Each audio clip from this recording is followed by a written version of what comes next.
افسوسناک خبر سے آگاہ کر رہے ہیں۔ خیبر پختونخوا کے دارالخلافہ پشاور کے علاقے دیر کالونی میں کوہاٹ روڈ پر واقع مدرسے میں دھماکہ ہوا ہے۔ دھماکہ بہت ہی شدید تھا جس سے ہال میں موجود 7 افراد شہید اور 112 زخمی ہو گئے۔ مسجد کے مرکزی ہال میں دھماکے کے وقت مولانا رحیم اللہ درس دے رہے تھے۔ درس میں 1000 سے زائد مدرسے کے طلباء موجود تھے۔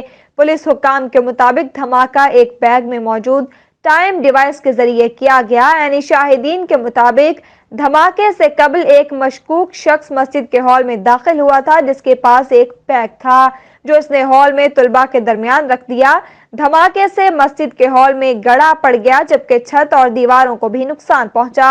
دھماکے سے مسجد کی محراب والی دیوار کا کچھ حصہ گر گیا، کھڑکیوں کے شیشے ٹوٹ گئے۔